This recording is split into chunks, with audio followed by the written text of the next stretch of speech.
რა შეიძლება გამოიწვიოს მოუვლელმა პირის ღრუმ. პათოგენური ბაქტერიების დიდი რაოდენობით გამრავლებამ შეიძლება გამოიწვიოს ნაადრევი მშობიარობა. ორსულობის უმრავლესობას ყოველთვის ურჩევ. ყველაფერი ამასთან შეიძლება კორელაციაში. დიახ, სამწუხაროდ როგორ უნდა შევარჩიოთ კბილის ჯაგრის. გაიხეხე კბილები დღეში ორჯერ კარგად და კარგად გახეხო რას ნიშნავს არავინ არ ვიცოდით. კბილის ჯაგრის არ უნდა კონდეს არათანაბარი კიდეები. ყოველ ჯერზე სხვადასხვა უბნიდან. ენა არის ბაქტერიების ყველაზე კარგი საბადო. ბუნებრივი ჯაგრისია სტაფილო, ვაშლი, ბროკოლი. ეს არის ერთ-ერთი ყველაზე ცუდი რაღაც, რაც შეიძლება პაციენტმა თავის თავს გაუკეთოს. არსებობს ჯადოსნური კბილთაშორისი ჯაგრულები. უნდა მოხდეს კბილთა შორის სივრცეში კბილის ჯაგრულის მოთავსება. რა არის ყველაზე სასარგებლო საკვები კბილისთვის და რა არის ყველაზე დამაზიანებელი? კვებებს შორის მინიმუმ 3 საათიანი შუალედის გაკეთება, ეს არის ოქროს გასაღები. ყავას უნდა მივაყოლოთ წყალი, 1 ჭიქა, კბილის დროს არ მივიღოთ ანტიბიოტიკი. კბილის პასტები, რომლებიც ამბობენ, რომ ათეთრებს კბილებს, შენ ახლა შეეხე ყველაზე ხშირად დასმოს შეკითხვას. ის, რასაც ჩემშულს არ ვუკეთებ, ნამდვილად ვერ გავუკეთებ სხვა პაციენტს. გამარჯობა, კეთილი იყოს თქვენი დაბრუნება სალომე კასრაძის პოდკასტზე. სანამ დღევანდელ ეპიზოდს დავიწყებთ, მინდა რომ ძალიან უცებ გთხოვოთ გამოიწეროთ ჩვენი არხი. ჩვენთვის ეს ძალიან ბევრს ნიშნავს. თქვენ ბევრჯერ უბრუნდებით ჩვენს ეპიზოდებს, სტატისტიკა ამას გვაჩვენებს, თუმცა მრავალი თქვენგანი არ არის ჩვენი გამომწერი. გთხოვთ ვიდეოს ქვემოთ დააწყაპეთ გამოწერის ღილაკს, დაგვიტოვეთ კომენტარები და მოიწონეთ ჩვენი ვიდეოები. ეს ძალიან დაგვეხმარება. დღეს ჩვენ უნდა ვისაუბროთ ძალიან მნიშვნელოვან საკითხზე, თავის მოვლის საკითხზე, ეს არის პირის ღრუს მოვლა, კბილების და ღრძილების ჯანმრთელობა, რაც ჩემი აზრით ძალიან მნიშვნელოვანი თემაა. დღეს მე სტუმრად მოვიწვიეთ ჩემი ექიმი, ფიქრია კაკაურიძე, რომელიც გახლავთ ექიმი თერაპევტი, პაროდონტოლოგი და კლინიკა Dental House-ის დამფუძნებელი და ხელმძღვანელი. ფიქრიას აქვს არაჩვეულებრივი ხელი. სულ რამდენიმე ხნის წინ მე გავიწმინდა მასთან ჩემი კბილები 6 თვეში ერთხელ რა პროცედურასაც ვაკეთებ, თუმცა აი ამ პერიოდზე ვისაუბრებთ ასევე პოდკასტის მსვლელობისას, როგორ უნდა მოვუაროთ ჩვენს კბილებს, რა არის სწორი მიდგომა, რა არის სწორი პრევენცია, როგორ უნდა მივხედოთ შვილების კბილებს და მოკლედ ყველა კითხვას დაგისვამ, რაც შეიძლება ადამიანს გაუჩნდეს კბილების მოვლასთან დაკავშირებით. და მოდი საუბარი დავიწყოთ, იცი ფიქრია.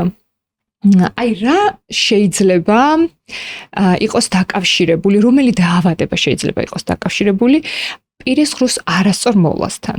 აი რა შეიძლება იყოს ის, რაზეც ადამიანებს უბრალოდ არ უფიქრიათ და წარმოდგენაც არ აქვთ, რა შეიძლება გამოიწვიოს მოუვლელმა პირის ღრუმ. მადლობა სალომე მოწვევისთვის. მართლაც კარგი პაციენტი ხარ, მოწესრიგებული, მინდა აღვნიშნო, იმიტომ რომ პაციენტის ჯანმრთელობა იწყება ჯანმრთელი პირის ღრუთი. ჯანმრთელი პირის ღრუ არის მთელი ჩვენი მთავარი საზრუნავი სტომატოლოგების და პირის ღრუ არის საჭმლის მომნელებელი ტრაქტის საწყისი ნაწილი. თუ ჩვენ საკვებს, რომელსაც მივირთმევთ, ეს არის ჯანსაღი, მაგრამ არ გვაქვს პირის ღრუ მოწესრიგებული, ჩვენ ძალიან ბევრი გართულება შეიძლება გამოიწვიოს არასწორმა თანკბილვამ, არასწორმა კარიესულმა პროცესებმა, პაროდონტოლოგიურმა პროცესებმა. სწორედ ამას ვაკეთებთ ჩვენ სიყვარულით და მთელი სითბოთი. მინდა ახლა ხაზი გაუსვათ შენს კითხვას, იმიტომ რომ ძალიან მნიშვნელოვანი კითხვა არის, რა შეიძლება გავლენა იქონიოს, რა გავლენა შეიძლება იქონიოს ჩვენმა ჯანმრთელობამ, ან ზოგადმა, ან გარემო მავნე ფაქტორებმა. როგორც ვიცით, პირის ღრუში ძალიან ბევრი ბაქტერია ცხოვრობს. როგორც პათოგენური, ასევე პირობით პათოგენურები, რომლებიც იწვევენ დაავადებას და აპროვოცირებენ მას. თუმცა თუ დაავადების მაპროვოცირებელი ბაქტერიები დიდი რაოდენობით ხვდება ჩვენს პირის ღრუში, აქ უკვე საგანგაშო შედეგები შეიძლება მიიღოს პაციენტმა. მაგალითად, შემიძლია შევეხო ორსულობისას, მიმდინარეობისას, ჩვენ ორსულს აქვს ისედაც დიდი რაოდენობით ჰორმონალური ცვრები, რაც შეიძლება გამოიწვიოს დაავადების პროვოცირება, თუმცა გინგივიტი და პაროდონტიტი არის ერთ-ერთი ყველაზე გავრცელებული დაავადება ორსულ პაციენტებში, მაგრამ მინდა ხაზგასმით აღვნიშნო, რომ ორსულობა არ იწვევს გინგივიტს და პაროდონტიტს. ამას იწვევს ბაქტერიების დიდი რაოდენობა, რომელიც უკვე ორსულის პირისყრუში იყო და ვერ ხდებოდა მისი ყურადღების მიქცევა. ან ყურადღების მიღმა რჩებოდა და ეს არ ხდებოდა ორსულობამდე. ეს დიდი ხნის პროცესია, მაგრამ ჰორმონალურმა ცვლებმა განაპირობა უფრო მკაფიო გამხდარიყო მის პირისყრუში არსებული მდგომარეობა. სწორედ ამიტომ ორსულობის უმრავლესობას ყოველთვის ვურჩევთ თუ ჩვენთან ხვდებიან, რომ აუცილებლად ორსულობაში სამჯერ ვიზიტი არის აუცილებელი გეგმიური სტომატოლოგთან. ორსულები აქცევენ ყურადღებას ყველანაირ ანალიზს, სრუნავენ მომავალ შვილზე, დადიან გინეკოლოგთან, ეხოსკოპიებს იკეთებენ, თუმცა არ არის ისეთი ინფორმირებულობა, რომ აუცილებელია 3 შემოწმების ჩატარება ექიმ სტომატოლოგთან. ეს ზუსტად თავიდან აგვარიდებს ჩვენ ნაყოფის ნაადრევ მშობიარობას, დაბალწონიან ნაყოფს და კიდე ბევრ გართულებას. ამასთანავე მინდა ვთქვა, რომ ეს ყველაფერი ამასთან შეიძლება კორელაციაში იყოს. დიახ, სამწუხაროდ მცირე წონის რო ახსენე. დიახ, პირობით პათოგენური ბაქტერიების დიდი რაოდენობით გამრავლებამ შეიძლება გამოიწვიოს ნაადრევი მშობიარობა. სამწუხაროდ ინფორმაციის არ ქონის შედეგად ორსულები ამბობენ, რომ აი გავაჩენ და მერე მივალ სტომატოლოგთან. ეს უკვე დაგვიანებული პროცესი შეიძლება აღმოჩნდეს. ამავდროულად ორსულს აწუხებს სისხდენა, საუბარი უჭირს, მეტყველებისას დისკომფორტია, არასასიამოვნო სუნი ამოსდის პირიდან და ძალიან ბევრ საზოგადოებრივ პროცესს შეიძლება გამოაკლდეს ორსული მხოლოდ იმის გამო, რომ სისხდენა აქვს ხსილებიდან სპონტანურიც კი. 2 თვიდან უკვე სასურველია, რომ აღრიცხვაზე დადგეს ექიმ პაროდონტოლოგთან ორსული. ამ დროს არ ვაკეთებთ ისეთ პროცედურებს, რომელიც ნაყოფს ან დედას ხელს შეუშლის მის ორსულობის მიმდინარეობაში, მაგრამ ვაკეთებთ რჩევებს, ვაძლევთ სასარგებლო ინფორმაციას, როგორ უნდა მიირთვას საკვები კბილებისთვის, რომ სასურველი იყოს, ან სასარგებლო მისი მომავალი ნაყოფისთვის. ასევე ვაძლევთ რჩევებს, რა საშუალებები უნდა გამოიყენოს. არის საშუალებები, რომლებიც კატეგორიულად არ შეიძლება ორსულობის მიმდინარეობისას. მაგალითად, ისეთი ნივთიერების შემცველი კბილის პასტა ან სავლები, რომელიც შესაძლოა ორსულს ეგონოს, რომ კარგია, მაგრამ არ არის სასურველი ორსულობის მიმდინარეობისას, თუ საჭიროებამ არ მოითხოვა. ეს რა შეიძლება იყოს SLS-ი? SLS-ი და პარაბენი ძალიან სახიფათოა ორსულისთვის, ძალიან კარგია რომ მკითხე. უბრალოდ SLS-ი და პარაბენი ყველა პაციენტისთვის ნამდვილად რომ ერთ-ერთი საშიშია. ვისურვებდი რომ კბილის პასტების რაოდენობაში არ იყოს SLS-ი და პარაბენი, თუმცა მწარმოებელი კომპანიები ამატებენ, რადგან უკვე კარგ ქაფს იძლევა და არომატიზატორათაც შეიძლება გამოიყენოს. ალკოჰოლის შემცველი სავლებები შეიძლება ორსულმა სპონტანურად იყიდოს სააფთიაქო ქსელებში და არ იყოს მისთვის სასარგებლო, ან ქლორჰექსიდინის შემცველი სავლები სრულიადაც არ ჭირდებოდეს პაციენტს და ამიტომ ბევრ ფაქტორს ვუსვავთ ხაზს კონსულტაციის დროს. ორსულობის მიმდინარეობისას 3 გეგმიური ვიზიტი გვაძლევს საშუალებას, რომ პრევენციული ღონისძიებები ჩავატაროთ ორსულობის მიმდინარეობისას და დედა დავიცვათ შემდგომ ლაქტაციის დროს გართულებებისგანაც. მეორე თვეში სასურველია რომ უკვე მივიდეს და ასევე მეორე და მესამე ტრიმესტრში. მეორე ტრიმესტრი არ არის ისეთი დრო, რომ ორსულს უკვე უჭირდეს სავარძელზე მოთავსება, ძალიან კარგი დროა, სხვა манипуляციების ჩატარებაც შეგვიძლია. ეს არ იზღუდება, ანესთეზიის ჩატარებაც შეგვიძლია. ექიმ გინეკოლოგთან შეთანხმებით რასაკვირველია და სხვა პროცედურებიც, რომელიც შეუქმნის ორსულობის მიმდინარეობის მშვიდად წარმართვას ხელს. თუმცა მინდა ასევე ვთქვა, რომ ლაქტაცია ეს არის ერთ-ერთი მნიშვნელოვანი პროცესი ჩვენ ქალების ცხოვრებაში, მაგრამ ლაქტაციისას ჩვენ არ გვაქვს საკმარისი დრო, რომ მივხედოთ პირისყრუს. ჩვილის რეჟიმიდან გამომდინარე. სწორედ ამიტომაც უნდა შევხვდეთ ორსულობის მიმდინარეობის ბოლო პერიოდი შვიდად, წყნარად და მოწესრიგებული პირისყრით, რომ ლაქტაციაში კიდევ უფრო არ გართულდეს დედის ჯანმრთელობა. ჯანმრთელი დედა ნიშნავს ჯანმრთელ პატარას და მე ყველა ქალს უსურვებ ჯანმრთელ დედობას და ბედნიერ დედობას. ბარემ ეს თემა რომ ამოვწუროთ ორსულების თემა, კალცის გამოდევნა ხდება ხო ამ ორსულობის დროს, ლაქტაციის დროს, რაც ძალიან უშლის ხელს კბილებს, ჯანმრთელობას ნამდვილად აუარესებს და ქალები ხშირად ამბობენ, რომ აი რამდენი რამის ფასად უჯდება ზოგადად ქალს და ორსულება მშობიარობა და შემდეგ ბავშვის მოლა, მაგრამ მე კბილებს ყოველთვის ამბობ რომ ისეთი კარგი კბილები მქონდა და აი ორსულობის მერე ზუსტად. აი რა უნდა ქნას ქალმა რომ რაღაცნაირად ვინ შეამსუბუქოთ. ძალიან კარგი კითხვაა. მე თვითონ სამი შვილი მყავს და ჩემი პირველი ღამის ტკივილი უკავშირდება ორსულობის მიმდინარეობისას ამ ტკივდა ღამე კვილი. ეს აიყო ნიშანი და მაგალითი რომ ჯანმრთელობა ორსულის ძალიან მნიშვნელოვანია. მას შემდეგ კვილი აღარ მტკენია, მართალია, მაგრამ ისეც უდათ მახსოვს დღემდე, მართლაც რომ ორსული ქალის მდგომარეობა ძალიან მნიშვნელოვანია და სახიფათოა, იმიტომ რომ ღამის ტკივილი იყო ერთ-ერთი კოშმარი ჩემ ცხოვრებაში, არავის არ უსურვებ. მაგრამ ის რომ დედის ორგანიზმში არსებული ჰიდროქსიაპატიტები, რომელთაც ჩვენი მინანქარი არის გაჯერებული, ნამდვილად ხარიბდება და თუ ჩვენ საკვების მხრივ არ ვაძლევთ მას სრულფასოვან მიკრო და მაკრო ელემენტებით ჯანსაღ გარემოს არ ვუქმნით, ნამდვილად პრობლემა ექნება ორსულს.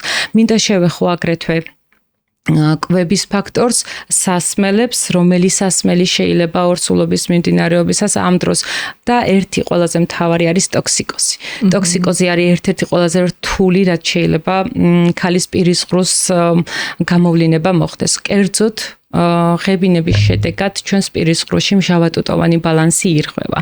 ამ დროს ნერწყვის გამოყოფა, ანუ სალივაცია არის დარღვეული და ორსულს ამ წყლის მიღებაც არ შეუძლია. მჟავატუტოვანი ბალანსის დარღვევა მიმდინარეობს 9 საათი და თუ კიდე განმეორებით 9 საათში კიდევ ახალი ეპიზოდი დგება, უკვე ორსულისთვის მჟავე გარემო არის კარიესის გაჩენის ერთ-ერთი მთავარი რისკი და სწორედ დედები, რომლებიც ამბობენ, რომ ორსულობისას მთელ პირისყრუ დამეშალა, მე მესმის მათი, რადგან მჟავატუტოვანი ბალანსი არის ჩვენი პირისყრუს ერთ-ერთი მთავარი გასაღები, შევინარჩუნებთ თუ არა ჯანმრთელობას. თუმცა ამავდროულად მინდა ვურჩიო ორსულებს, ვინც ტოქსიკოზით არიან პირველი ტრიმესტრის განმავლობაში ამ მთელი ორსულობის მიმდინარეობისას, რომ აუცილებლად უნდა აღდგეს ტუტოვანი ბალანსი პირისყრუში.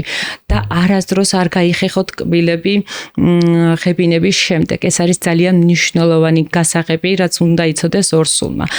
კონკრეტულად უნდა მოხდეს ტუტოვანი ბალანსის აღდგენა. ბუნებრივად უნდა მოხდეს ეს? 9 საათის გასვლის შემდეგ ხდება, ან არა და შეგვიძლია ტუტეხსნარის დამზადება, სოდიანი წყალი, რომელიც აღადგენს უკვე pH ბალანსს და მხოლოდ ამის შემდეგ შეიძლება გაიხეხონ კბილები. თუ ჩვენ ღებინების შემდეგ ეგრევე გაიხეხა ორსულმა კბილები, მას უკვე მინანქარს დამატებითი ზემოქმედების ქვეშ უფრო მეტად დააზიანებს და მივიღებთ აბრაზიებს, ეროზიებს, რომელიც კიდე ცალკე სამკურნალო იქნება ორსულობის შემდეგ და მართლაც რომ შეიძლება დედამ შეწიროს თავისი ყველა კბილი ორსულობის მიმდინარეობას. აი რა საინტერესო პასუხი იყო, ძალიან მოკლედ აგვიხსენი, ეს ამის შესახებ მე არაფერი მსმენი არ ვიცი, შეიძლება დედებმა იციან და მომავალმა დედებმა ორსულებმა ქონია, ნამდვილად არავის არ ურჩევია ჩემთვის, სტუდენტი ვიყავი, როცა ორსულად ვიყავი, მაგრამ არ ვიცოდი ეს ყველაფერი და ტოქსიკოზი მართლა ვისაც აქვს გამოადგება. ნამდვილად გამოადგებათ და მოდი ბარემ გადავიდეთ ახლა კვებაზე. ჯერ გითხარი, რა არის ყველაზე სასარგებლო საკვები კბილისთვის და რა არის ყველაზე დამაზიანებელი და ბარემ სასმელებიც.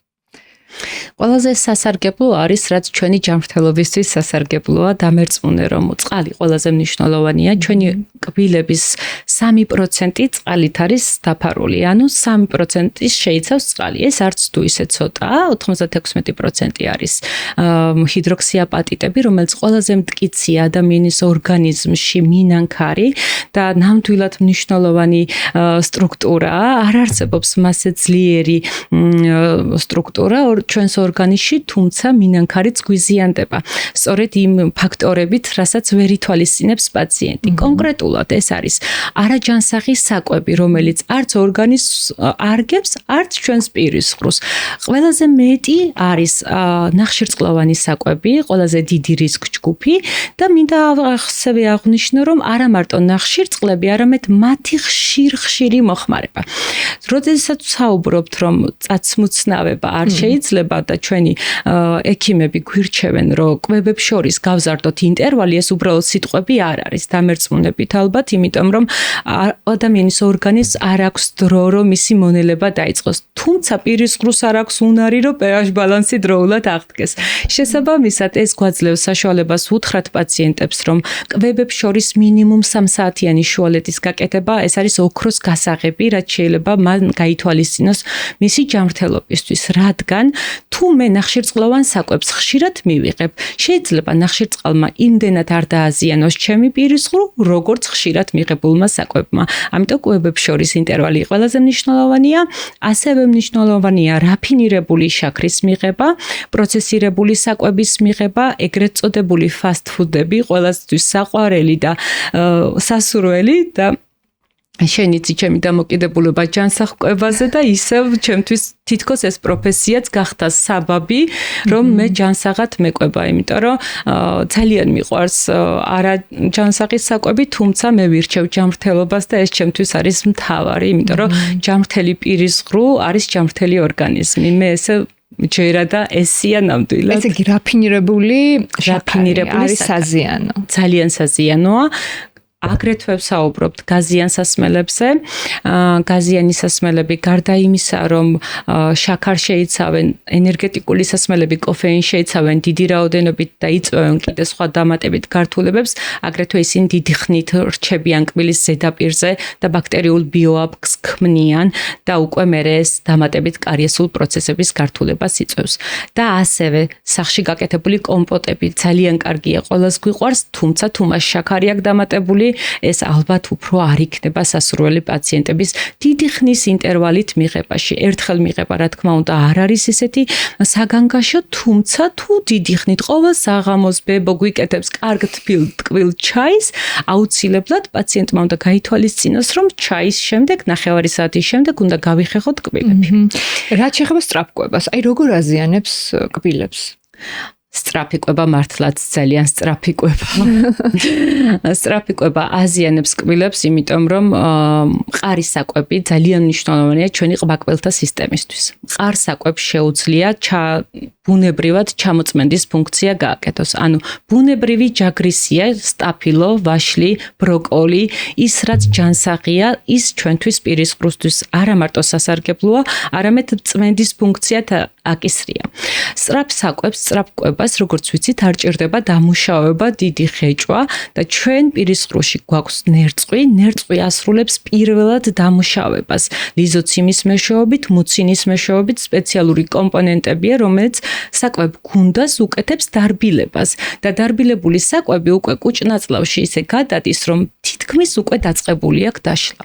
და სწრაფ კვებას არაფერი დაღეჭვა არ ჭირდება, დაქუცმაცება არ ჭირდება, პაციენტი ყბაკბილთა სისტემას და კუნთოვან ქსოვილს არ ამუშავებს და ჩვენ შეიძლება დავაკვირდეთ თანამედროვე ახალგაზრდებს და დავინახოთ, რომ მათ არ აქვთ პირის ღრუ კარგად განვითარებული, კუნთები არ აქვთ კარგად განვითარებული, მხოლოდ იმიტომ, რომ იღებენ ძალიან სწრაფ საკვებს და არ ხდება კარგი კუნთების განვითარება მხოლოდ მაგით. მოიცა, ერთი წამი, ანუ ბავშვობიდან მოყოლებული მოზარდობის ასაკში, როცა ხშირად სწრაფ კვებაზეა მოზარდი და ბავშვი, შეიძლება კუნთები არ განუვითარდეს ყბის. თუ მე 2 წლის ბავშვს ჯერ კიდე დაბლენდერებულ საკვებს ვაძლევ და მას არ აქვს ეს უნარჩვევა, რომ სტაფილო ხელში დაიჭიროს და ჩაკბიჩოს, ვაშლი ხელში დაიჭიროს და ჩაკბიჩოს და დაბლენდერებული საკვების მირთმევაზეა მიჩვეული. რა თქმა უნდა, იქ ჩვენ შევხედავთ და კუნთები არის გალეული, თითქოს ჩამორეცხილი სახეს ვეძახით, რადგან არ არის კუნთი ნამუშევარი. ჩვენ ხო ყველა კუნთით ვართ და შესაბამისად თუ კუნთმა არ იმუშავა, რითგან ვითარდება. ამიტომ ვეუბნებით პაციენტებს, მარჯვენა მხარეს ხომ არჭამ, მარცხენა მხარეს ხომ არჭამ, იმიტომ რომ ჩვენ გვაქვს ასიმეტრია ბუნებრივად, მარჯვენა თვალი უფრო ლამაზია, ან მარცხენა ნესტო უფრო სხვანაირია. ასია ჩვენი პირის ღრუც. თუ მხოლოდ მარჯვნივ ვიღებს პაციენტის საკვებს, ასიმეტრიულია კუნთები, ხოლო თუ მარცხნივ ვიღებს, უფრო ასიმეტრიულია. ისევე როგორც ძილის დროსაც უნდა ვაკონტროლოთ, რომელ მხარეს დაიძინებს ხომ, რომ კუნთების ასიმეტრია არ მოხდეს ბავშვობიდან. ხო, ეს მოდი ბარემ ახლა უცებ გამიჩნდა ეს კითხვა, მე მაგალითად ვცდილობ ძალიან, რომ ორივე მხარეს ვეჭო, თუმცა ხშირად მავიწყდება, მაგრამ აი ცნობიერად რამდენჯერმე რომ დაატანთავს ძალას, მე ესეც ჩვევაში გადაგდის. რა არის ყველაზე სწორი რაოდენობა? აი რამდენჯერ უნდა დავღეჭო ერთ ყბაში და რამდენჯერ მეორეში? დაახლოებით ლუკმა უნდა დაგუცმაცდეს ერთ მხარეს 20 ჯერ და ლუკმის გადანაცვლება უნდა მოხდეს ერთი მხრიდან მეორე მხარეს.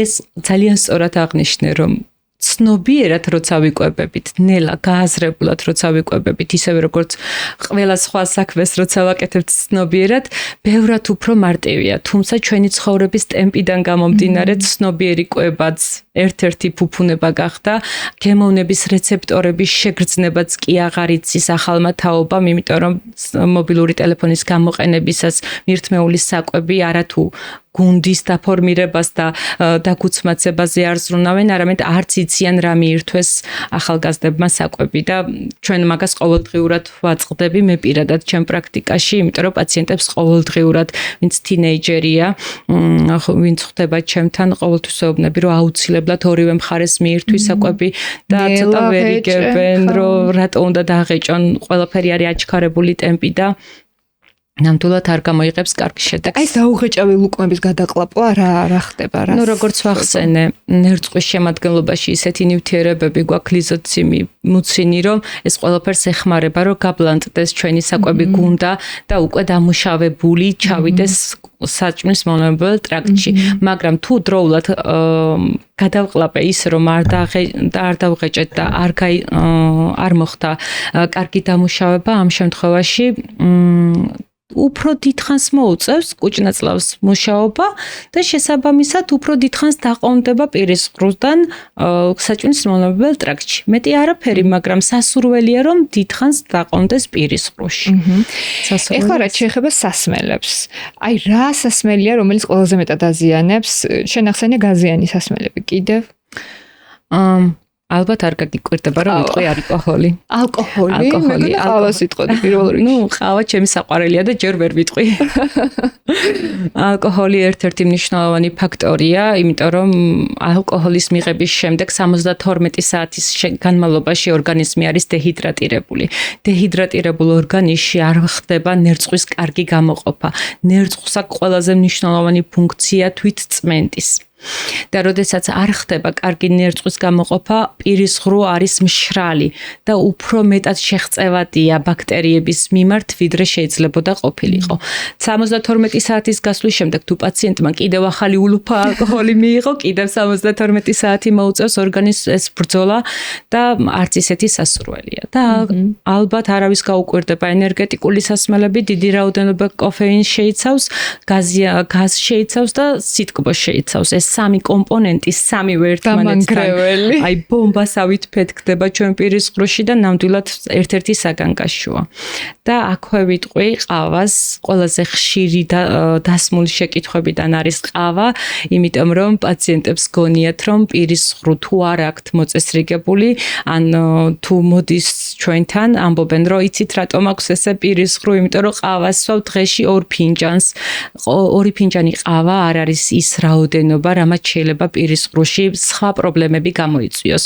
დამერწმუნეთ, პირისყრუში უკვე არსებობს პრობლემა და ყავა პროვოცირება შეიძლება უკეთებდეს. ასევე შეიძლება ვთქვათ, რომ მწვანე ჩაიც ძალიან დიდი რაოდენობით კოფეინს შეიცავს, შავი ჩაიც შეიცავს კოფეინს და ეს არ არის მავნე ჩვენი კბილებისთვის. უბრალოდ აქ არის რაოდენობა, თუ ჩვენ დღეში 6-7 ჭიქა ყავას ვიღებთ, ისევ pH მჟავიანობაზე მივდივართ და თუ ყავის მიღების შემდეგ ჩვენ ეგრევე კბილებს გამოვიხეხავთ, ესეც არასწორი იქნება. უნდა გავიდეს დრო, ყავას უნდა მივაყოლოთ წყალი 1 ჭიქა, რომ მოხდეს ტუტოვანი ბალანსის აღდგენა და მხოლოდ მის შემდეგ გავიხეხოთ კბილები, რაც უფრო უსაფრთხო იქნება კბილის მინანქრისთვის და ნაკლებად დააზიანებს. თუმცა ყავა ერთ-ერთი ღებავი ნივთიერებაა და ნამდვილად შენ მაგალითად ყავას არ მოიხმარ და მართლა იშვიათად მინახავ შედაირი პირისყრუ, იმიტომ რომ ნამდვილად ეთყობა ყავის ნადებს, უბრალოდ შეიძლება ყავის სწორი მირთმევა და მისი მართვა. ამაში გვეხმარება ჩვენი წმენდის საშუალებები, ანუ სტომატოლოგთან ხშირი მიმართვიანობაც პრევენცია, მაგრამ თუ მივირთმევთ ყავას, აქ შეიძლება რომ მართოთ სწორად. წლების განმავლობაში, რაც ჩემი საქმიანობა წამოვიწყე სოციალურ ქსელში, მხოლოდ ისეთ ბრენდებთან და კომპანიებთან თანამშრომლობ, ვისაც ვენდობი ან ვისი მომხმარებელიც ვარ. სწორედ ასეთი კომპანია იმედიელი. წლებია ჩემი ჯანმრთელობის დაზღვევას ვანდობ იმედიელს. სარგებლობ მათი აპლიკაციით, სადაც ძალიან ადვილად ჯავშნი ვიზიტებს პირად ექიმთან, ან ვიღებ ისეთ მომსახურებას, როგორც არის ანაზღაურება, მიმართვები და ასე შემდეგ.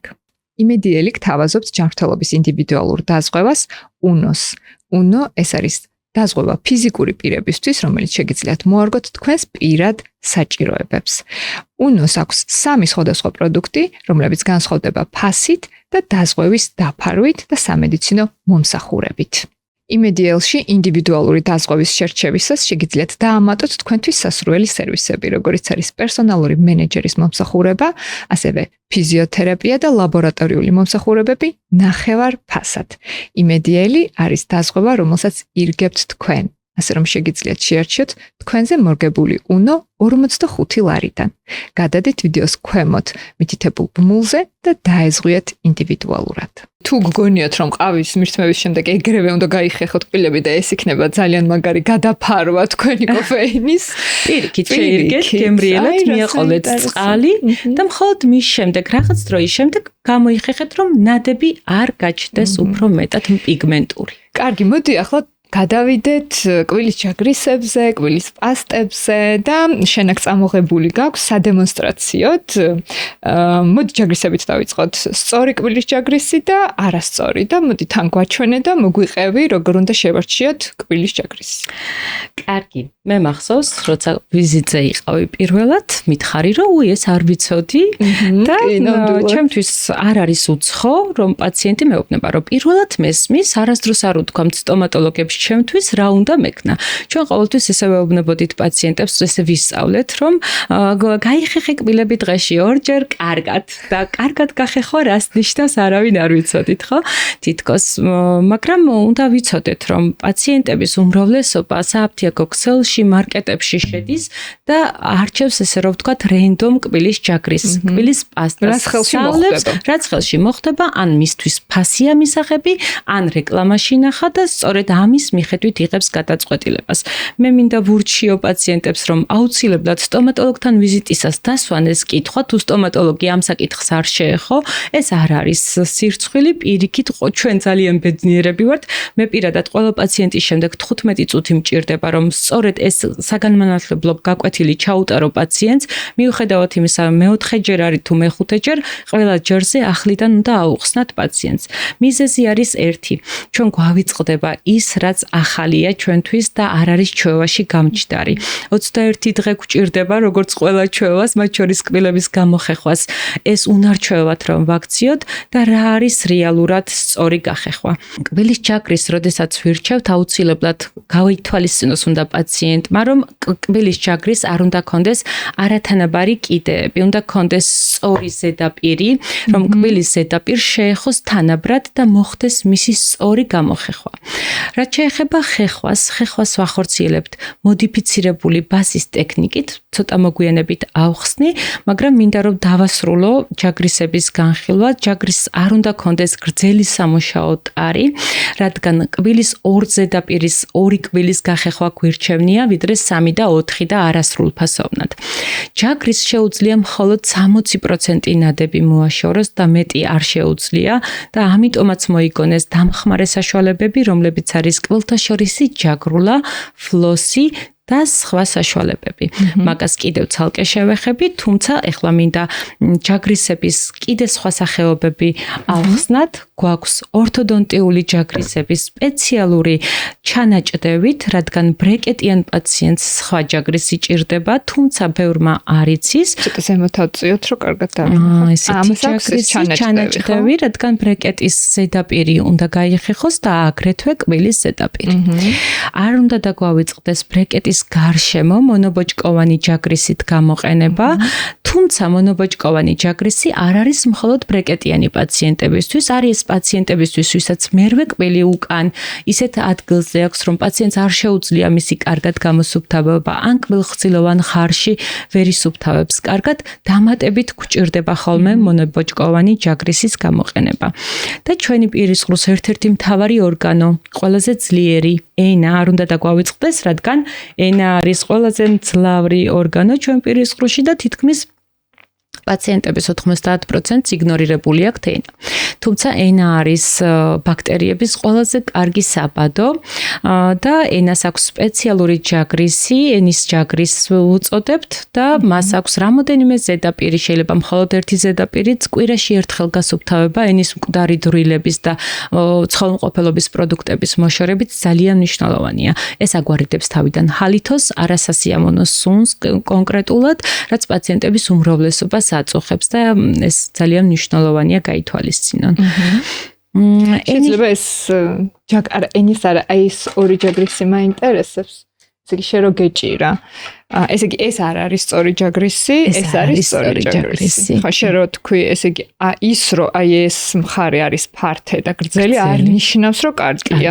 ჯობია იყოს მოკლე და ესეთი თანაბარი ჯაგრულები კონდეს. ალბათ მოგისმენიათ ხშირი რეკლამა, რომ ჯაგრისი, ჩვენი ჯაგრისი იმდენად კარგია, რომ აქვს რეზინები დამატებული, ენის სახეხები დამატებული რეზინა კიდე უფრო მეტად აზიანებს მინანქარს.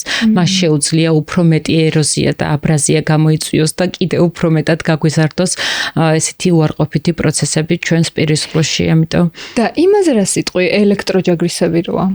მე არასდროს მქონია. ელექტროჯაგრისი, ვინც თავიდანვე ეჩვევა ელექტროჯაგრის, შესაძლებელია რომ გამოიყენოს, იმიტომ რომ განსაკუთრებით უცხოელი პაციენტები, როცა მოგმართავენ, მათ ძალიან აქტიურად აქვთ ელექტროჯაგრისი ყოველდღიურ მოხმარებაში, თუმცა მათ არ აქვთ ისეთი პირისყრუ, როგორც ჩვენ. ჩვენთან ელექტროჯაგრისი არის კომფორტი, დავიჭირე, გავიხეხე და თვითონ გამხეხოს, არა ელექტროჯაგრისის გამოყენებას ნამდვილად უნდა ცოდნა. თუ პაციენტი იყენებს ელექტროჯაგრისს და ჰიგიენური მდგომარეობა ჩვენთვის დამაკმაყოფილებელია, ამ შემთხვევაში არ ვცვლით ელექტროჯაგრისს. ხოლო თუ არა ჰიგიენური მდგომარეობა აქვს, უკვე მექანიკურ ტექნიკაზე გადავდივართ და ჯაგრისიც მექანიკური სასურველია რომ იყოს. ხო და მოდი ახლა გვაჩვენე მექანიკურად როგორია სწორად გამოხეხვის ტექნიკა. იმიტომ რომ ჯაგრის ეს ელექტროჯაგრისზე მე ვიცი რომ ესე აბრუნებს აქვს როტაციული მოძრაობები, რაც არაჰიგიენურ, არაჯანსაღ პირისყრუში შეიძლება უარყოფითად აისახოს. თუმცა კიდევ ვიმეორებ, თუ მე ჯამრთელი პირისყრუ მაქვს, შესაძლოა თუ კარგად ვიცი ეს მანუალური ტექნიკების ჩატარება და მოწყობილობაც ხელს მიწყობს, ჯაგრისის თავს 3 თვეში ერთხელ ვცვლი და არ არის დაზიანებული და ყველა რეკომენდაციას ვითვალისწინებ, შეიძლება არ აღმოჩნდეს საზიანო. თუმცა ჩვენ ქართველ პაციენტებში რატომღაც არ ამართლებს. აბა ნახოთ. ჩვენი პირისყრო რომ წარმოვიდგინოთ, პირველი რაც მინდა ვთქვა, რომ კბილების გამოხეხვის დრო უნდა გავაკონტროლოთ. ყველა პაციენტისთვის ძალიან მნიშვნელოვანია, რომ იცოდეს, რომ დღეში ორჯერ კბილების გახეხვა ეს არის აუცილებლობა, რაც შეიძლება ჩვენ პირისყროს გაუკეთოთ, რაც შეიძლება ჩვენ დავიცვათ ჩვენი კბილები მავნეზე გავლენისგან და არასასურველი მდგომარეობისგან, მაგრამ ორჯერ გამოხეხვა უნდა დავაკონკრეტო, რამდენი ხნით. ძირითადად პაციენტების უმრავლესობა კბილებს ვიხეხავთ 10-20 წამი. თუ ეს ხდება გაუცნობიერებლად, თუ ვიცით უბრალოდ რომ რუტინაში გვაქვს ჩასმული და კბილები დილითაც უნდა გავიხეხოთ და საღამოთი 10-20 წამი ნამდვილად არ გვიშველის, იმიტომ რომ ჩვენ კბილებს აქვს 6 ზედაპირი და 6 ზედაპირიდან უნდა გავხეხოთ 6-ვე ზედაპირი. დამერწმუნებით რომ მხოლოდ პატარა ჯაგრის არ შეუძლია ყველა ზედაპირის გახეხვა, იმიტომ რომ მისადგომად რთულია, ამიტომაც მოიგონეს კბილთაშორისი ჯაგრულები, თუმცა სწორ გამოხეხვას აქვს ძალიან დიდი მნიშვნელობა. მე ყოველთვის პაციენტებს ვურჩევთ, ჩართეთ თქვენი საყვარელი მუსიკა. შეიტანეთ აბაზანაში და მას შემდეგ რაც 2 წუთი, 2 წუთნახევარი გავა და მუსიკაც დასრულდება, თქვენი პირისყრიც გახილი იქნება და ჩემთვის ეს ყოველდღიური რუტინაა, იმიტომ რომ მუსიკის გარეშე ჩემი შვილებიც მშვენივრად იხეხავენ და ასე მივაჩვიე. კბილების გამოხეხვა უნდა დავიწყოთ ღია პირით. რადგან ერთი და იგივე ადგილს თუ გავიხეხავთ ჩვენ მთელი ცხოვრების მანძილზე, მივიღებთ კბილის არაკარიესულ დაზიანებას, ანუ გამოდის რომ ჩვენით დავაზიანებთ კბილის მინანქარს ერთი და იგივე ადგილის გახეხვით. ღია პირით დავიწყოთ კბილების გამოხეხვა ყოველ ჯერზე სხვადასხვა უბნიდან. რაც დაგვეხმარება, რომ ყველა მონაკვეთი აუცილებლად კარგად გაიხეხოს. ანუ ერთ დღეს თუ ამ მხარიდან დავიწყე, მეორე დღეს ან საღამოს აქეთ ამ მხარიდან ვიწყებ, მერე ქვედა ყბიდან ვიწყებ. დიახ.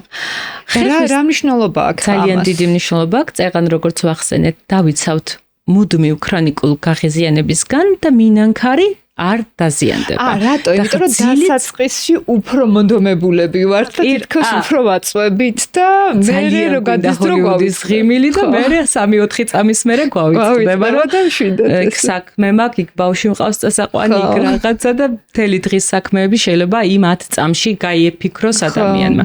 ამიტომ როგორც წეღან ახსენე, გაცნობიერებული ხეხვა, ყველაზე მნიშვნელოვანი საყვარელი მუსიკა, 2 წუთნახევარი 3 წუთი ეს უნდა იყოს აუცილებელი.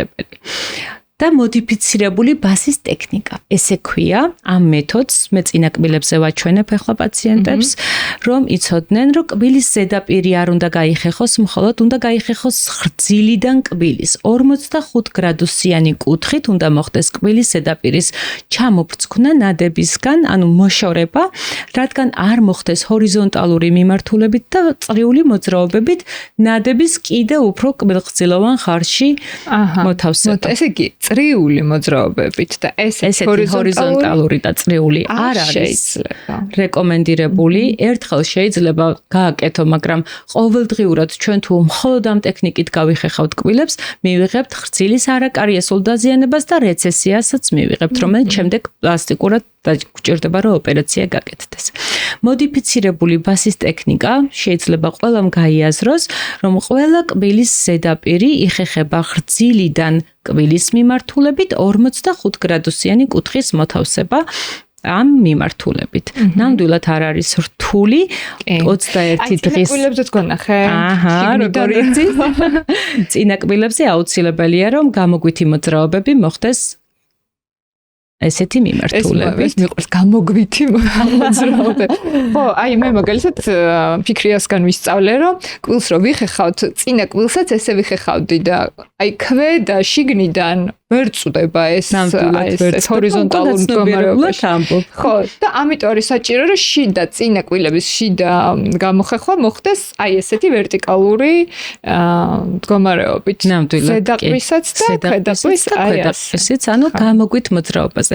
მას შემდეგ რაც შევარჩევთ სწორად კბილის ჯაგრის და პაციენტმაც უნდა იცოდეს, რომ სამთვეში მისი გამოცვლა აუცილებელია მისი ვირუსული მდგომარეობის, ანუ ვირუსული ფონის გადატანის შემდეგ, ანუ ავადობის შემთხვევაში, რადგან უფრო ნაკლები ბაქტერია დაგროვდეს მინანქარზე და პირის ღრუში ჯაგრისიდან, ასევე მინდა ვთქვა, რომ აბაზანაში არასდროს დაახურონ კბილის ჯაგრის თავსახური. ეს ერთ-ერთი ყველაზე ხშირად დასმული შეკითხვაა პაციენტების უმრავლესობას გონიათ, რომ დაიცავენ ამით გარემოს ტენისგან ან დაბინძურებისგან. ეს შეიძლება მართლაც ესე იყოს, მხოლოდ ჯაგრისის თავი გამოივიყენოთ მოგზაურობისას, ტრანსპორტირებისას. დანარჩენ შემთხვევაში არ არის რეკომენდირებული, რადგან სველ გარემოში ბაქტერიები და სხვა მავნე ფაქტორები უფრო მეტად მრავლდება პირის ღრუში და ჯაგრისზე.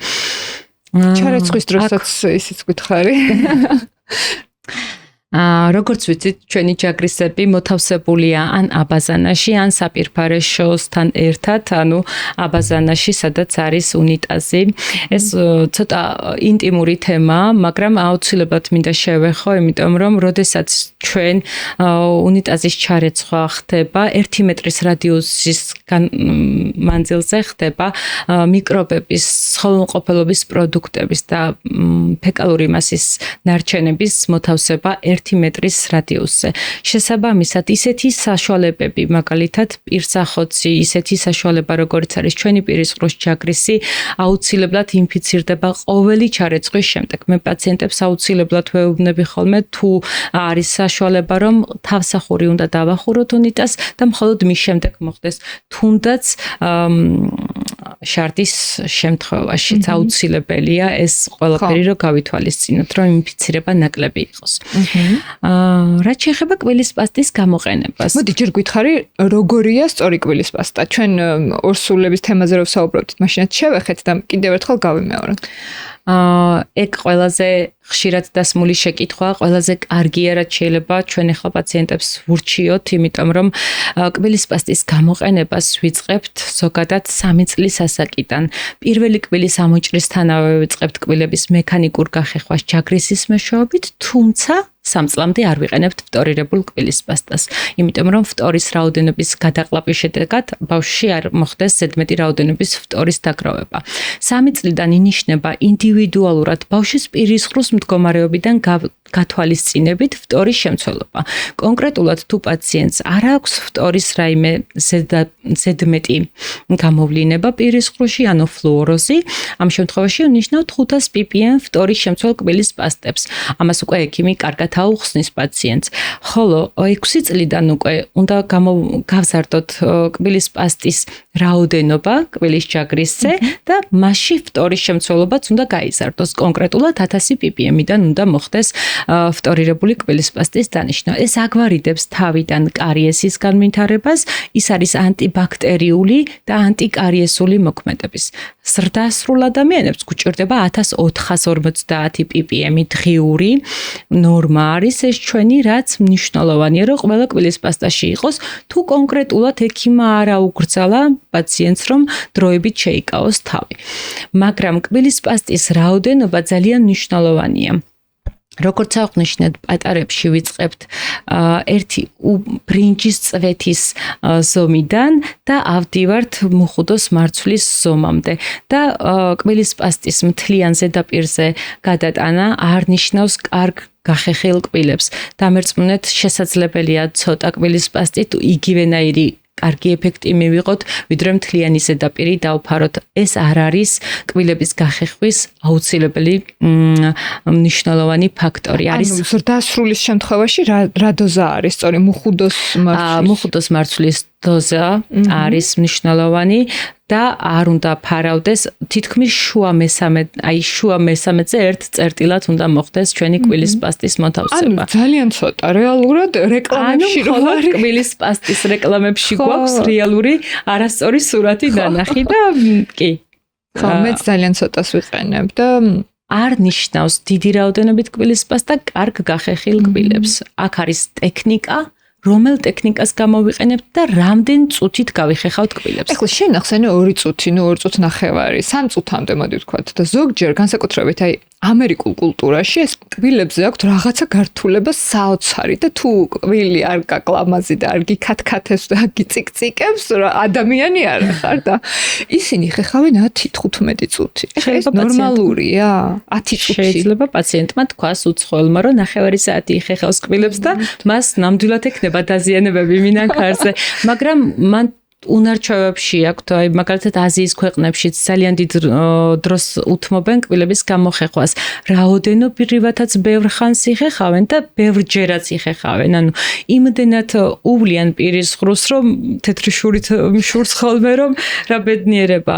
ჩვენთვის მნიშვნელოვანია, რომ თუნდაც 2ჯერ რო გავიხეხოთ კბილები, 2 წუთნახევარი სრულიად საკმარისია ბიოაპკის დასაშლელად, რომელიც შემდეგ იწვევს ნადებს. თუ ნადები 12 საათში ერთხელ წარმოგვეშობა, ესე იგი ჩვენ თუ 12 საათში ერთხელ მას გავასუფთავებთ, ნაკლები პრობლემები ექნება პაციენტს, როგორც ხრცილებზე, ასევე მინანქარზე და საჭმლის-მომნელობელ ტრაქტზეც. ეს ძალიან მნიშვნელოვანია. ესე იგი 2 წუთზე მეტი არ არის საჭირო. უფრო მეტიც შეიძლება დამაზიანებელი იყოს. როდესაც პაციენტს ვეკითხებით, როგორ უვლის პირისყრუს, შეიძლება ძალიან კარგად აგიღწეროს, მაგრამ ახსენოს, რომ ფლოსსაც იყენებს. თუ ჩავეკითხებით, ფლოს როგორს იყენებს, შეიძლება გვაჩვენოს ესეთი. ეს არის ერთ-ერთი ყველაზე ცუდი რაღაც, რაც შეიძლება პაციენტმა თავის თავს გაუკეთოს. ის აზიანებს ხრცილს და სპეციალურ ნოზოლოგიაც არსებობს, სტილმანის ნახეთქი ქვია, იგი იწვევს ხრცილის დაზიანებას და შემდეგ საოპერაციო გვიხდება ხოლმე ესეთი გამოყენება. ფლოსირება უნდა იცოდეს პაციენტმა და მას უნდა ასწავლოს ექიმმა აუცილებლად. ფლოსი ვიყიდოთ ან კბილის ძაფი, ჩვეულებრივი ან საკერავი ძაფით გახეხილი კბილთა შორისი სივრცეები, ეს ნამდვილად არ არის სწორი. ეს მით უმეტეს არ უნდა გამოიყენონ. ასევე სარესტორნო ქსელებში ჩვენ ხშირად ხვდებით კბილის ჩხირებს, რომელიც ძალიან ცუდია, კბილის ჩხირი ცუდია? კბილის ჩხირი არ უნდა იყოს იქ საერთოდ. მისი ადგილი არ არის რესტორანში.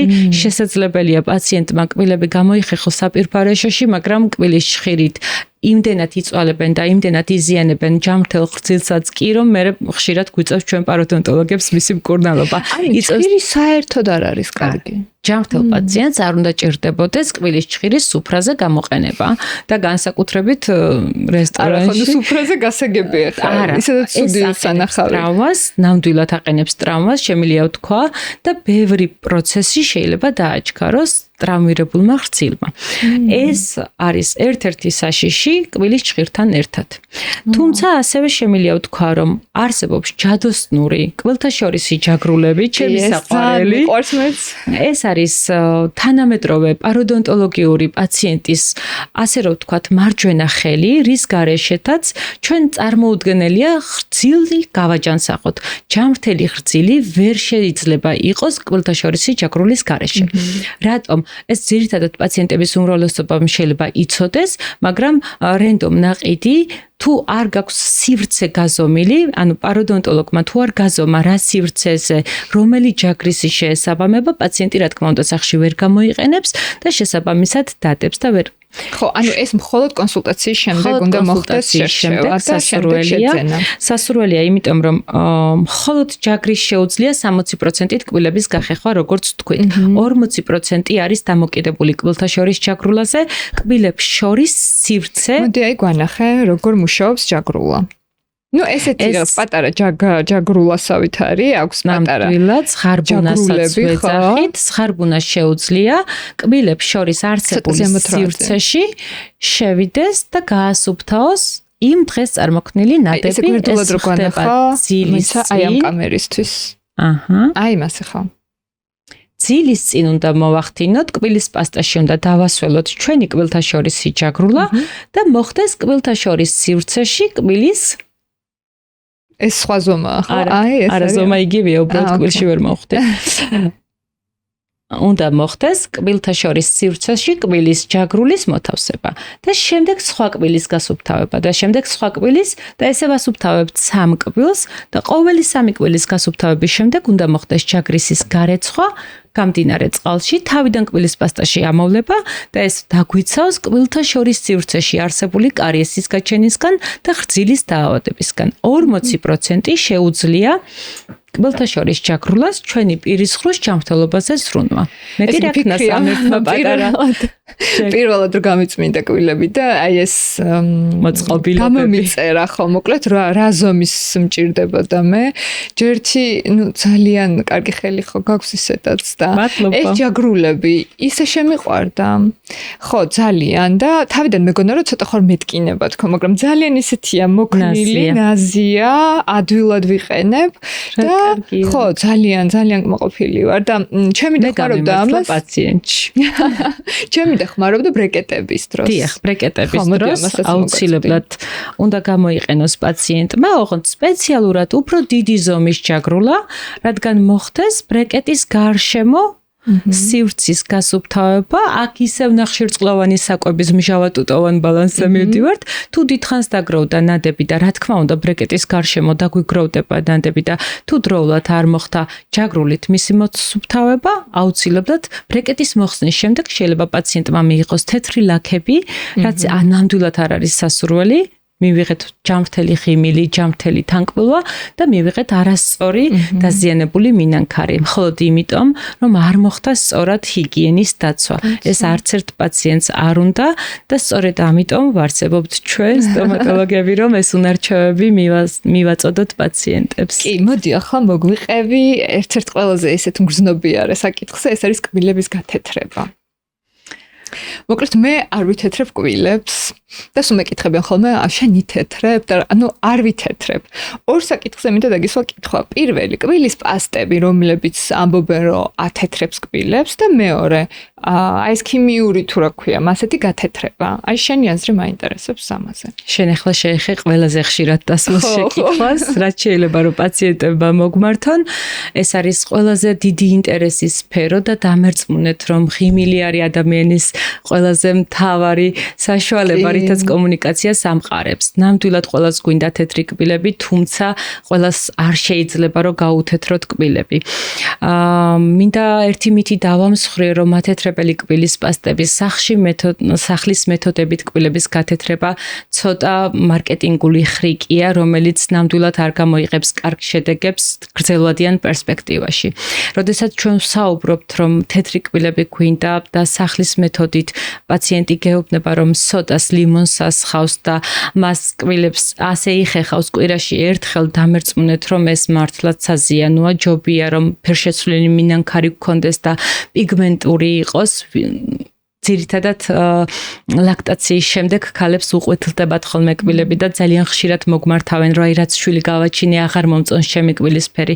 დამერწმუნეთ, სოდით და ლიმნით გახეხვა ნამდვილად უფრო დიდ ზიანს მოაყენებს თქვენს მინანქარს, ვიდრე შეიძლება ეს ყვითელი კბილი შეიძლება იწვევდეს. თუმცა მარკეტინგულად ძალიან ბევრი კბილის პასტა არის whitening, ანუ მათეთრებელი ფუნქციით, მაგრამ ეს ფუნქცია მხოლოდ წარწერაზე რჩება და არ არის რეალურად 0.006%-იც არ შეუძლია კბილის პასტას, რომელსაც აქვს მათეთრებელი ფუნქცია გაათეთროს ჩვენი მინანქარი. ერთი მარტივი მიზეზის გამო. ჩვენი მინანქარი შეიცავს რამოდენიმე შრეს, რამოდენიმე კბილთა და მას ჭირდება ნამდვილად ქიმიური ზემოქმედება. ქიმიური ზემოქმედება ეს არის წყალბადის პერეკისის პეროქსიდის მეშვეობით, რომელიც არის მაღალპროცენტიანი და იგი უნდა დაყონდეს კბილის ქსოვილზე 40-45 წუთი. ჩვენ კიდე კბილებს ვიხეხავთ როგორც წეღავთ თქვით 20 წამი, 10 წამი.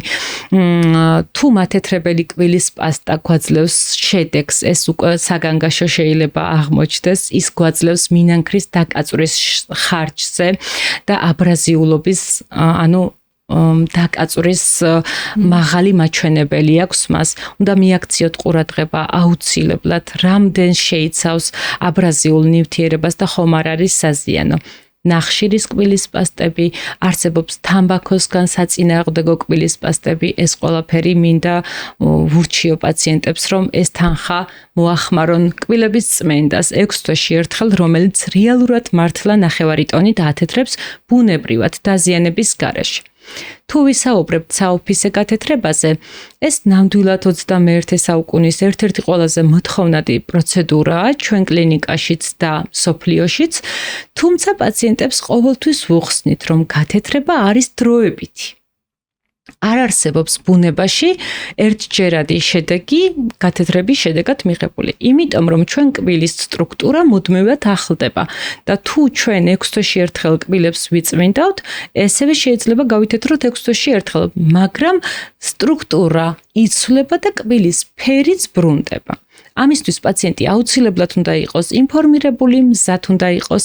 დღესდღეობით უკვე შესაძლებელია როგორც კლინიკურად გათეთრდეს სახლში, ერთ ვიზიტში, 1 საათში და მართლაც კარგი შედეგი მიიღოს პაციენტმა, თუმცა 21 დღის მანძილზე ჭირდება თეთრი დიეტის დაცვა, თამბაქოს უარის თქმა, ყავის უარის თქმა, რა თქმა უნდა გაზიანი სასმელები, ალკოჰოლური სასმელები, წითელი ღვინო, ტომატი, ჭარხალი, ამ ყველაფერს თეთრი დიეტის დაცვას ყველა პაციენტი ვერ ახერხებს და შესაბამისად თუ ექნებოდა შედეგი 1 წლის მანძილზე, მას უბრუნდება უფრო მალე, იმიტომ რომ მუქი საკვების გამოყენება უფრო მალე დააბრუნებს კბილის ბუნებრივ ფერს. ყველაზე კარგი არის მაინც კაპებით გათეთრება საოჯახო პირობებში, ექიმის ზედამხედველობის ქვეშ ინდივიდუალური კაპები მზადდება. მასში ესხმება დაბალპროცენტიანი ნაკლებსაზიანო გელი, რომელიც არ აზიანებს მინანქარს და ნელ-ნელა ეტაპობრივად 2 კვირის მანძილზე პაციენტი კარგად ითეთრებს ექიმის ზედამხედველობის ქვეშ სახლში. თუმცა აქაც გრძელვადიან პერსპექტივაში მას ჭირდება გათეთრების პროცესში თეთრი დიეტის დაცვა და იქიდან 3 კვირა. თეთრი კბილები ნამდვილად მოითხოვს პაციენტიდან რეალურ დანახარჯს, როგორც ემოციურად, ისე ფინანსურად და ნამდვილად თუ მას უღირს შედეგი შეიძლება მიიღოს. რა საკიდან უკეთებთ ამ პროცედურას, გათეთრების პროცედურას, იმიტომ რომ დღეს მოზარდებში ძალიან პოპულარულია ეს გათეთრება. და აი გითხარი, რამდენად მიზანშეწონილია მოზარდობის ასაკში. მოზარდობის ასაკში ყველაზე ხშირად მოგმართავენ განსაკუთრებით თინეიჯერები, რომლებიც მოიხსნიან ბრეკეტებს და უნდათ რომ ძალიან თეთრი ლამაზი კბილები ქონდეთ.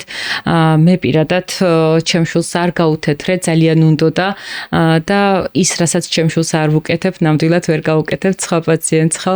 აქ 18 წლამდე უნდა ჩამოყალიბდეს კბილის სტრუქტურა, მინანქრის სტრუქტურის ჩამოყალიბება, როგორც ყველა მოზარდში ხდება 18 წლამდე, 18-20 წელი არის ის კარგი პერიოდი, როცა დაიხურება ყველანაირად მინანქრის პრიზმები და შესაძლებელია მხოლოდ მის შემდეგ ძალიან ბევრს უნდა ბანკეტისთვის, კბილების გათეთრება, ესეთი ლამაზი ფერი, მაგრამ შეიძლება მისთვის კბილის ქსოვილზე ქონდეთ ბზარები და არ იყოს რეკომენდირებული.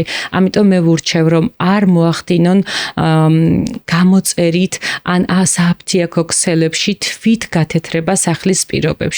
დღეს უკვე ინტერნეტ მაღაზიებმა ძალიან ბევრი ფართო არეალი მისცა პაციენტებს და მოდიან რომ ლაქი არსებობს სპეციალური კბილის ლაქები, რომლებიც ათეთრებს კბილებს. წაისვავს პაციენტი, გონია რომ 15 წუთი გაიჩერებს და იმით გაუთეთრებს. ეს რაღაც სტიკებივით რო არის. თუნდაც სტიკები, თუნდაც აი მანიკურს გავს და ისე ისმევენ ზედაპირზე, მე ემატებათ მგრძნობელობა და სხვა კიდე დისკომფორტი. თუ კბილის მინანქარს ბზარი აქვს, იქ არ შეიძლება გათეთრების ჩატარება და ამას მხოლოდ ექიმის სტომატოლოგი აქცევს ყურადღებას და აფთიაქში ამას ვერ აკონტროლებს პაციენტი, თან თუ არასრულწლოვანია, მით უმეტეს და შეიძლება უფრო ცუდი შედეგები მიიღონ, ვიდრე სასარგებლო შედეგები მიიღონ მათ. რაც შეეხება სავლებებს.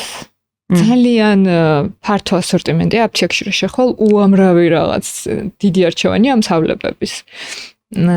შენი აზრი როგორია სავლებთან დაკავშირებით და რას უნდა მიაქციონ ყურადღება პაციენტებმა, როცა არჩევენ სავლებს? მნიშვნელოვანია სავლების გამოყენება ჩემ საექიმო პრაქტიკაში. მნიშვნელოვანი როლი უჭირავს სავლებს, თუმცა ბევრი პაციენტს საერთოდ არ ჭირდება სავლების გამოყენება. როგორც შენახსენე, შედიან აფთიაქში ყიდულობენ, მაგრამ არ იციან რისთვის.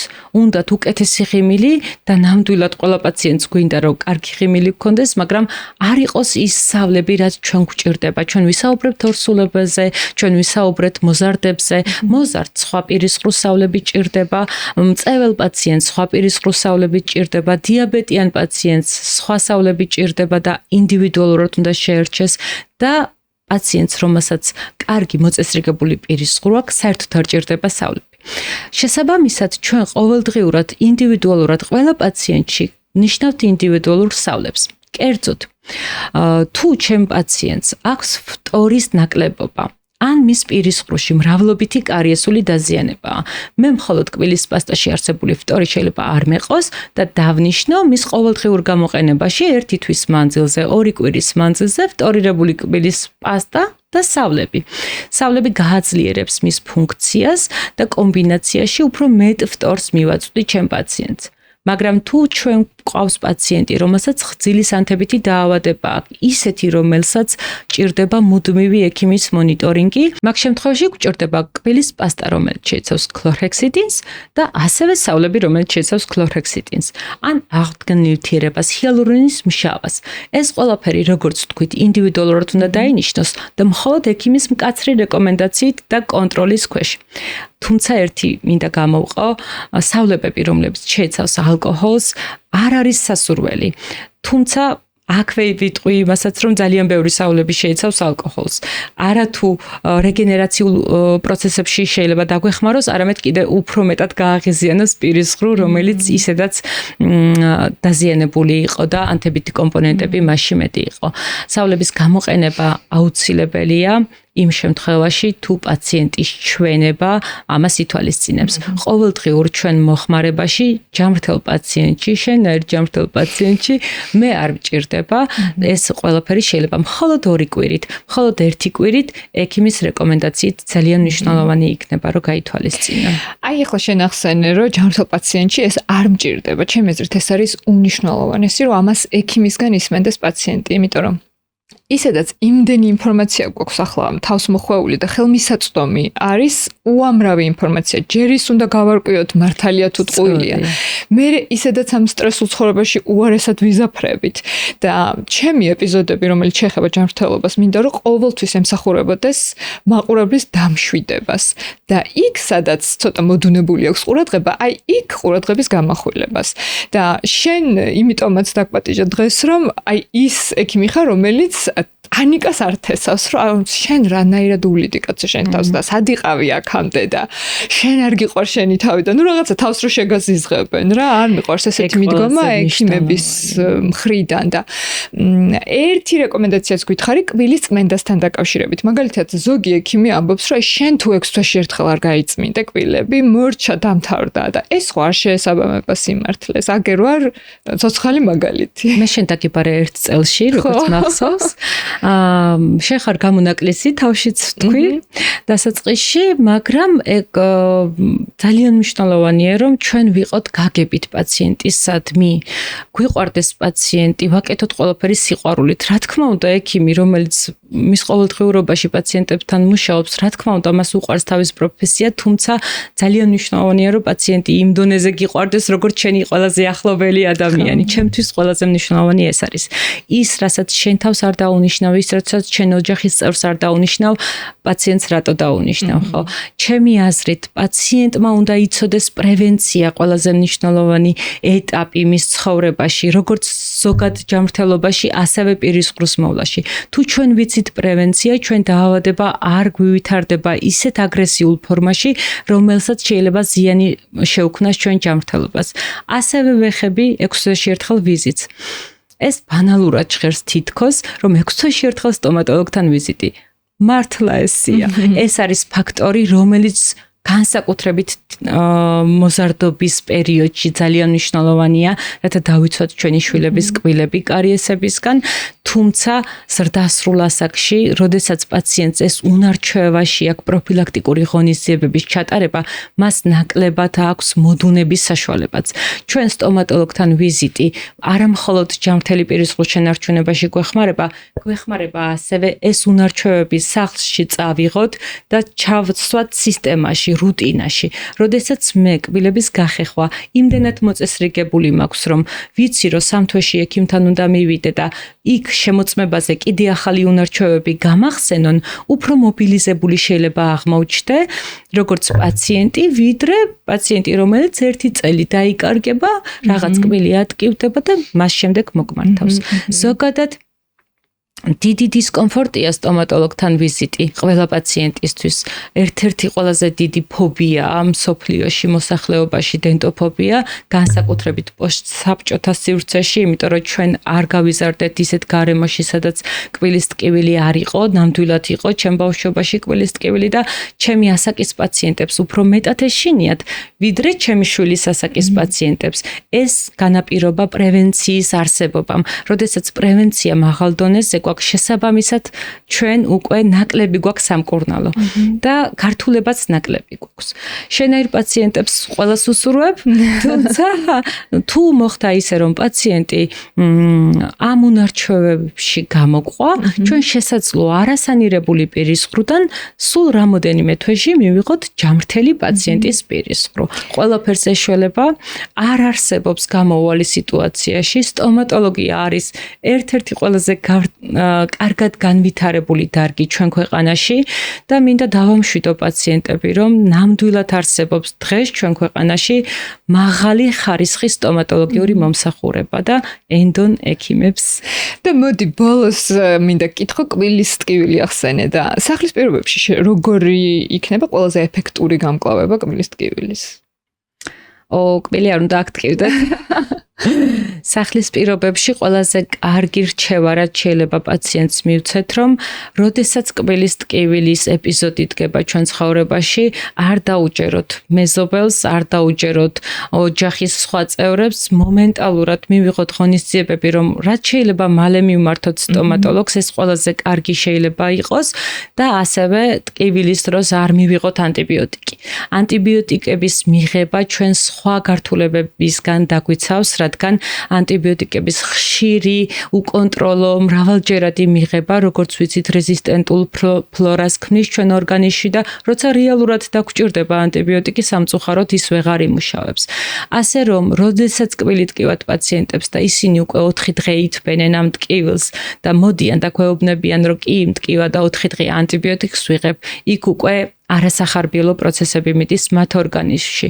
თუმცა კბილის ტკივილი არ ნიშნავს იმას, რომ იმ პროცესს ჭირდება ანტიბიოტიკი. არსებობს ჩვენთან მხოლოდ ქირურგიის შემდეგ ვნიშნავთ ანტიბიოტიკს და არ არის აუცილებელი წინასწარ პაციენტმა სახლში მიიღოს ეს ანტიბიოტიკოთერაპია. პირველ რიგში მივმართოთ სტომატოლოგს, თუ არ ვართ სტომატოლოგთან უახლოეს პერიოდი, არ შეგვიძლია სტომატოლოგთან მიმართვიანობა, ცხელი სოდიანი მარილიანი საულები არის ყველაზე უებარი, რომელიც არ გააღეზიანებს ჩვენ პირის ღრუს, არ მოგცემს რაიმე დამატებით გართულებას. ასევე შეიძლება გვირილის ხსნარის გამოვლება, მაგრამ აუცილებელია, რომ უახლოეს პერიოდში სტომატოლოგმა შეაფასოს ეს მდგომარეობა, რა ხდება და იმის მიხედვით მიიღონ გადაწყვეტილება ზოგადად. დიდი მადლობა ფიქრია, მე მგონი ყველაფერზე ვისაუბრეთ. რამე ხო არ დაგვრჩა ისეთი, რაც გინდა რომ უთხრა ჩვენს მსმენელს, რაც აუცილებლად უნდა იცოდნენ. სალომე, დიდი მადლობა პოდკასტში მოწვევისთვის. ძალიან მნიშვნელოვან საკითხებს შევეხეთ. კიდევ ბევრია სასაუბრო სტომატოლოგიაზე და ნამდვილად 2-3 ეპიზოდი დაჭირდება. თუმცა ყველაზე მნიშვნელოვან აქცენტებს შევეხეთ, კითხვებს შევეხეთ, რაც პაციენტებს აინტერესებთ. კიდევ ერთხელ რომ შევაჯამოთ ჩვენ დღევანდელი საუბარი, მინდა ყურადღება მიაქციონ პაციენტებმა. ყველაზე მნიშვნელოვანი არის პირის ღრუს სწორი ჰიგიენა სახლის პირობებში, 6 თვეში ერთხელ ვიზიტები სტომატოლოგთან, ჯანსაღი საკვების მიღება და რაფინირებული საკვების, კერძოდ ტკბილეულის მოხმარების შეზღუდვა, გაზიანი სასმელების შეზღუდვა და ეს ყველაფერი ჩვენ პირის ღრუს ნამდვილად გააჯანსაღებს. დიდი მადლობა ფიქრია. მე ჩემს მაყურებელს ტრადიციულად ვთხოვ, რომ გაგვიზიარეთ თქვენი შთაბეჭდილებები კომენტარებში, გაუგზავნეთ ეს პოდკასტი თქვენს მეგობარს, ან ოჯახის წევრს, ვისაც ფიქრობთ, რომ აუცილებლად დაეხმარება ჯანმრთელობაზე ზრუნვაში ჩვენი დღევანდელი საუბარი და რაც მთავარია, Dental House-ისგან ჩემი პოდკასტის მაყურებლებს გექნებათ 20%-იანი ფასდაკლება ნებისმიერ პროცედურაზე. ამ დეტალებს თქვენ ნახავთ ვიდეოს ქვემოთ აღწერილობაში, სადაც Dental House-ის ვებგვერდით და სოციალური ქსელიც იქნება მითითებული. დიდი მადლობა, ფიქრია კაკაურიძე იყო ჩემი სტუმარი და მე ერთი კვირით გემშვიდობებით.